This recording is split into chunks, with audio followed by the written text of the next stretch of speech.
that time I caused an insurrection in Chuck E. Cheese. What happens when a smart kid thinks Chuck E. Cheese is a demon?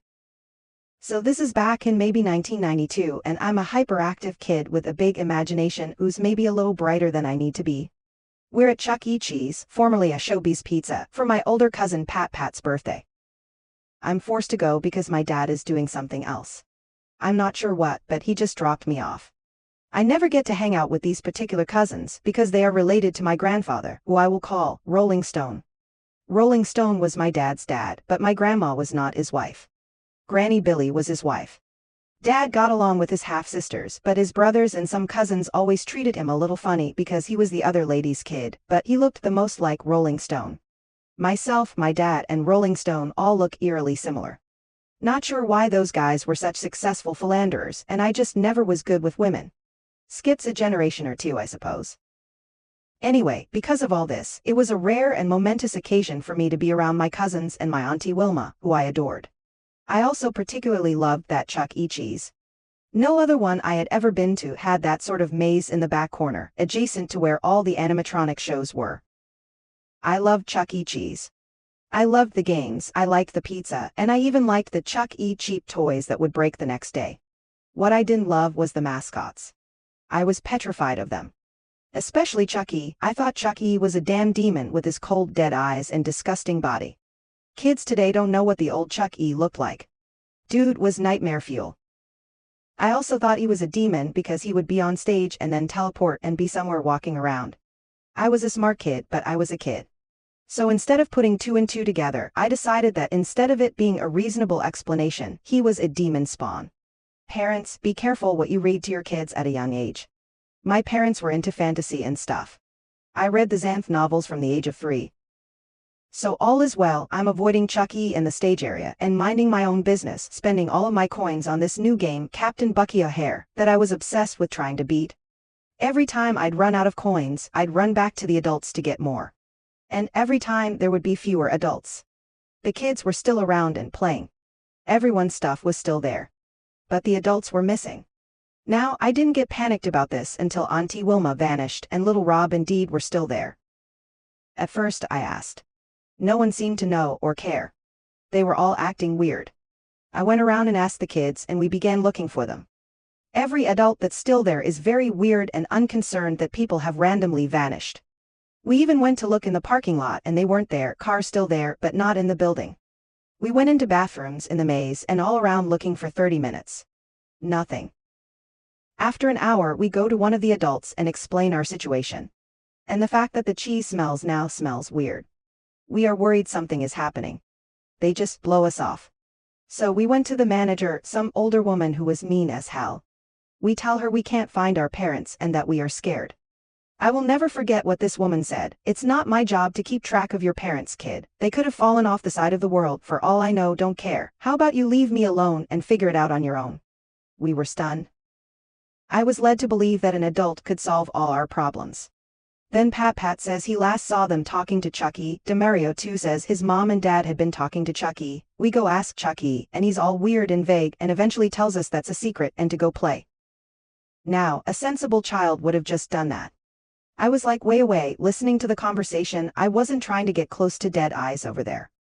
But hearing what he said convinced me of the truth. The adults were dead. Chuck E. is a monster. No one cares because the fumes from the cheese are hypnotizing the adults and they're chopping them up and putting them on the pizza. Yup. That is the only explanation. Mind you, I am the youngest.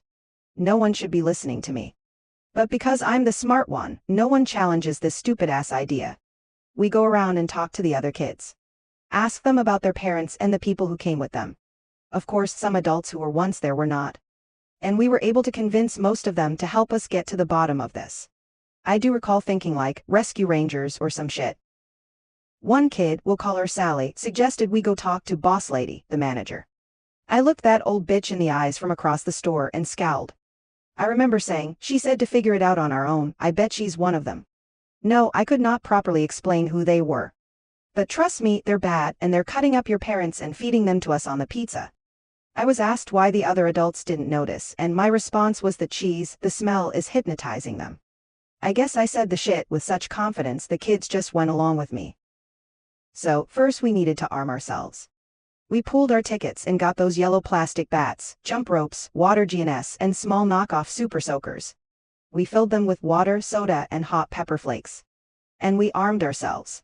There were at least 15. Next, we all hid in the maze and let the two little Hmon girls, I think they were twins, lure Chuck E. into the maze. Now the maze could be seen from outside. There were windows and stuff. But if you hid well, you could easily hide 20 kids back there. More if you got up into the pipes. So when Chuck E. turned the corner, Pat and Cat pushed him over Chris. He falls down and we get to wailing on this guy. We're shouting all kinds of shit and I think he gets the gist of what we're on about, attacking him. So we get his head off and find a person in there. And this asshole, instead of doing anything useful, some 16-year-old snot with the nappiest half braid forever, eggs us on. He says some shit like, "Oh my god, thanks for saving me," and just plays along. Tells us that he used to be a kid playing games and they trapped him in the Chuck E. suit and made him their slave. Which was all the confirmation I needed to validate how completely right I was. We tied him up with the jump ropes, so if he turned back, he couldn't hurt us, and we decided to assault the kitchen and save who was there. It was a mess. Took about 15 minutes, and every adult was in the place to restore order. I shot that old bitch in the face with my GN and she screamed bloody murder. I was eventually stopped by Auntie Carissa, and our liberation ended. Now after this, more parents showed up, and they had us all in the front. The manager wanted to kick everybody the FUK out. I think it was Uncle Jay that stepped up and asked what was going on and who was responsible, and all of these little Benedict Arnolds dined me out. But I didn't have a lick of sense, so I stood defiantly and told them what I did and why. He asked me sensible questions too. Like why didn't I tell the adults or ask someone? I did. Then asked me if I was stupid, or if I thought if something was wrong they wouldn't notice. I confidently explained my brainwashing cheese smell theory. At this point, everyone is kind of laughing, even the staff. Except the mean old bitch because she is like staring daggers at me with bloodshot eyes. I told them I told her and she told me to figure it out, so I did. Only later did I find out what was really happening. So, first and foremost, the parents were behind the Kmart getting high and drunk. You couldn't have liquor in there. The ones who were there were already high. The dude in the Chuck E. suit was actually a kid of one of my uncle's friends, and he sold weed. Mind you, I didn't find out any of that till I was a damn adult and my auntie had been retelling the story. So, they took my picture and banned my ass. My dad was called because I had to go home early. And yeah, I got one of the top 10 ass whippings of my life. But was for a long time certain that something was still up with Chuck E. Cheese, cause, why no, the truth never came out while I was still a kid. TLDR, funny story about how telling a kid to figure it out led to a child insurrection in a Chuck E. Cheese.